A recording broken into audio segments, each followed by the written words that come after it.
Whatever you do in life, you need to stop, think, observe and proceed. And this is what you do when you drive a car, and this is what you need to do when you make a decision. And don't forget, the decisions you make don't just affect yourself, but they affect everyone around you.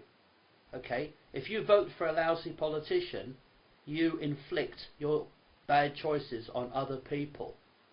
It's not like if you took a drug or something and you forced everyone around you to take it too. That would mean that you would be responsible for the decisions, or you'd be responsible for what you did to other people. And that's why when I see people voting for morons like Cameron, Obama, Bush, Blair, Thatcher, Holland, Rajoy and all the rest of them, it makes me very angry, because your poor choices in life and your stupidity are costing other people dearly. Many, many people are dying because of your stupid decisions and your ignorance and your thoughtlessness. So in future, would you please stop and think before you make poor choices, because there's a limit to how much shit we can put up with. Now, at the moment, we're being told about the latest fake event in Paris, and the whole world needs to come to a standstill because some actors in Paris put on a theatrical event for public relations purposes. This is the latest in a long line of fake staged events. Do you hear what I'm saying? I'm saying that this was a faked event. Now, whether it was a hoax or a false flag is really quite irrelevant, and I won't go into that now. But what I will say is this event is designed to make you angry and hate. And we've had a situation where, despite warnings, we've destabilized the Middle East, we've invited hundreds of thousands of Muslims to come and live in Europe, and then, as soon as they get here, we frame them for things they didn't do. Okay? I don't want immigration. I don't support globalization. I don't like outsourcing.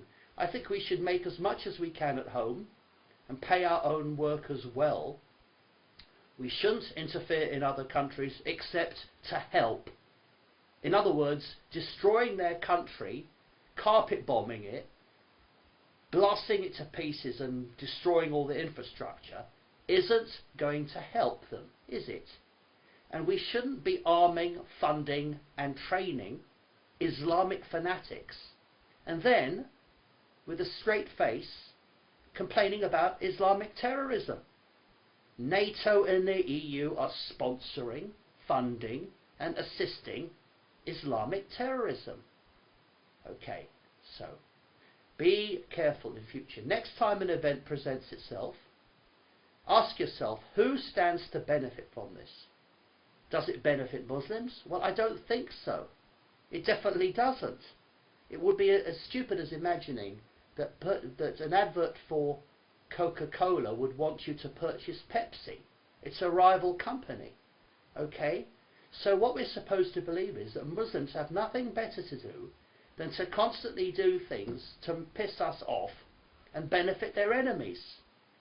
Now we're going to have David Cameron, the evil pig fucker, is going to Wembley tonight, and thousands of children and innocent morons are going to go there to wave the French flag. And I'm not talking about French people. Don't think that ignorance is an excuse. If your stupidity puts other people in danger, you are guilty of a crime. Don't say you never knew. Don't say you were never told. This is your opportunity to say enough is enough.